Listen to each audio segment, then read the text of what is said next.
یا کوئی کسی کو راضی کرنا چاہتا ہے، کوئی محبوب چھوڑ کر چلا گیا ہے، یا پھر لڑکا اور لڑکی راضی ہوتے ہیں تو والدین راضی نہیں ہو رہے ہوتے، کسی ایک طرف کوئی نہ کوئی راضی نہیں ہوتا، اس کو راضی کرنے کے لیے، نوکری حاصل کرنے کے لیے، ویزا حاصل کرنے کے لیے، کسی بیماری سے شفا کے لیے اور رزق میں برکت کے لیے، اگر اپنے ذاتی گھر کے مالک بننا چاہتے ہیں تو اس مقصد کے لیے، یعنی کہ جو مقاصد آپ کے ہیں، بے اولاد ہے تو اولاد حاصل کرنے کے لیے، اولاد فرما بردار نہیں ہے تو اس کو فرما بردار بنانے کے لیے، اب جو مقصد میرے ذہن میں تھے میں نے یہاں پر بیان کر دیے.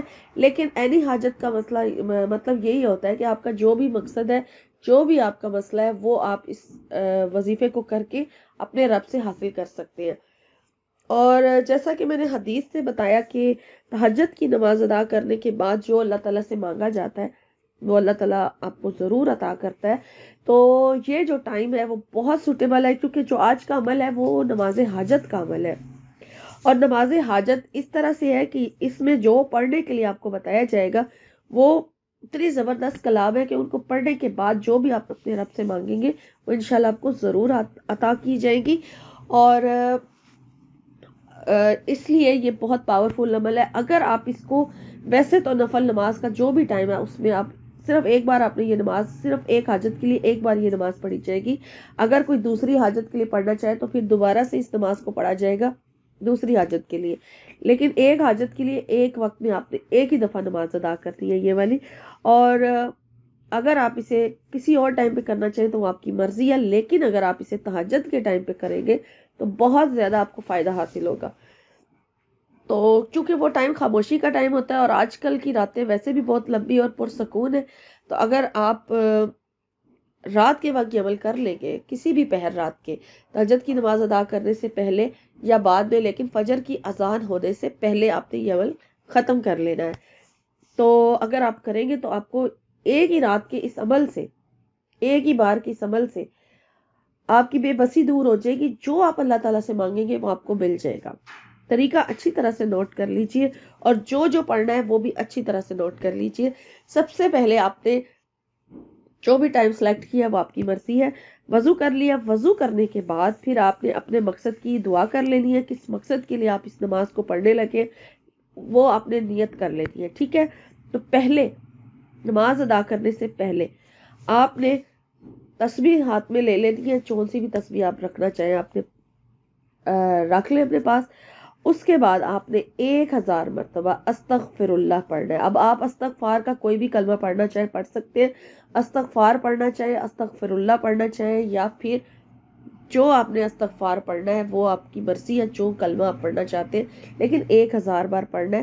تو استغفر اللہ پڑھ لیں، ٹھیک ہے. 1000 مرتبہ آپ نے استغفار پڑھ کے اس کے بعد پھر آپ نے 4 رکعت صلاۃ الحاجات پڑھنے ہیں.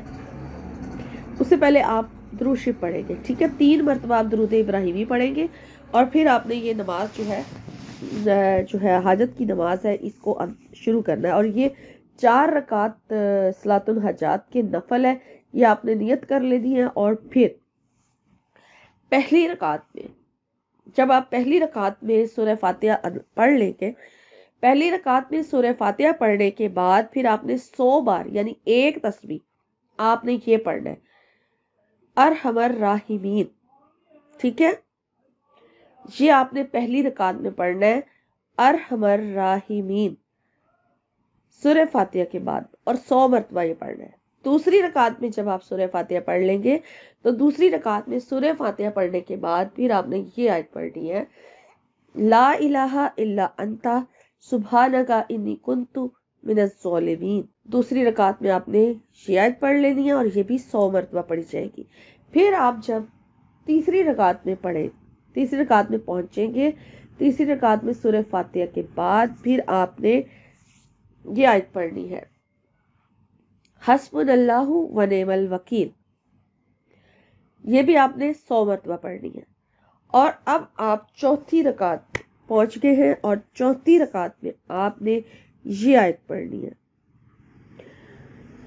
وَأُفَوِّضُ أَمْرِي إِلَّا اللَّهُ إِنَّ اللَّهَ بَصِيرٌ بِالْعِبَادِ. ٹھیک ہے. یہ آیت بھی آپ نے 100 مرتبہ پڑھ لینی ہے، چوتھی اور آخری آیت میں. اور پھر جب آپ سلام پھیر لیں، ان چاروں نوافل سے آپ فارغ ہو گئے نماز سے، پھر آپ نے پڑھنا ہے 100 بار غفرانک ربنا والیک المصیر. یہ آپ نے پڑھنی ہے ایک تسبیح. اور اس کے بعد پھر آپ نے سجدے میں چلے جانا ہے. سجدے میں جا کے آپ نے 100 بار استغفر اللہ واتوب علیہ یہ پڑھنا ہے. 100 بار آپ نے پڑھنا ہے استغفر اللہ واتوب علیہ. اور پھر اس کے بعد سجدے میں رہتے ہوئے ہی اپنے اس مقصد کی دعا کریں جس مقصد کے لیے آپ نے یہ سارا عمل کیا تھا. ٹھیک ہے، یہ ایک ٹائم تو لگے گا اس عمل پر، ایک ہی بار کرنے کا عمل ہے، لیکن اس عمل کو کرنے کے دوران ہی آپ کی حاجت پوری ہو چکی ہوگی. اگر آپ کسی مصیبت کے لیے ادا کر رہے تھے تو اس مصیبت سے آپ نکل چکے ہوں گے، اور اگر کسی حاجت کے لیے کر رہے ہیں تو اس حاجت کو اللہ تعالیٰ آپ کو ضرور عطا کرے گا. لیکن اگر آپ اسے تہجد سے پہلے یا تہجد کی نماز کے بعد یا اس ٹائم پر پڑھیں گے تو وہ بہت جلدی اثر ہوگا. ٹھیک ہے، کیونکہ وہ ٹائم عبادت کے لیے بہت ہی زبردست ہے. اس ٹائم اللہ تعالیٰ آپ جو اللہ تعالیٰ سے مانگنا چاہے وہ آپ کو ضرور ملتا ہے. وہ میں نے جیسے حدیث سے بھی بتا دیا، تو اگر آپ اس حدیث کو دوبارہ سنیں تو اس میں آپ کو دوبارہ پتہ چل جائے گا. تو وہ ٹائم بہت ہی بیسٹ ہے نماز کے لیے، دعاؤں کے لیے. دعا اللہ تعالیٰ سے اس کے بعد پھر یہ یعنی کہ حاجت کی آپ کا عمل پورا ہو جائے گا. جو دعا آپ نے اللہ تعالیٰ سے ایک جو نیت کی تھی اس کو پھر آپ نے اینڈ پہ مانگ کے دعا کو، پھر اینڈ پہ آپ نے 3 مرتبہ درود شریف پڑھنا ہے دعا مانگنے کے بعد. ٹھیک ہے، اور پھر آپ کا یہ ایک دن ایک جو ٹائم کا یہ عمل ہے وہ پورا ہو جائے گا. اور یہ ایک ہی دفعہ کرنے والا عمل ہے کسی ایک حاجت کے لیے. اور پھر اگر آپ نے کسی اور حاجت کے لیے اس عمل کو دوبارہ کرنا ہے تو پھر اسی طریقے سے آپ اس کو کسی اور دن بھی کر سکتے ہیں، چاہے اسی دن کرنا چاہے وہ آپ کی مرضی ہے. لیکن عمل تھوڑا لمبا ہے تو اس لیے ایک وقت میں ایک دن میں ایک دفعہ ہی کر سکیں گے آپ، وہ آپ کی مرضی، آپ کے اوپر ڈیپینڈ کرتا ہے. تو باقی یہ تھا آج کا وظیفہ، آج کی ویڈیو. اور امید کرتی ہوں کہ آج کا عمل آپ کو اچھا لگا ہوگا. تو انشاءاللہ تعالیٰ ایک نئے وظیفے کے ساتھ ایک نئی ویڈیو میں آپ کی خدمت میں حاضر ہوں گی. اپنا اور اپنوں کا بہت سارا خیال رکھیے گا، اور تمام امت مسلمہ کو دعا میں یاد رکھیں. فی امان اللہ.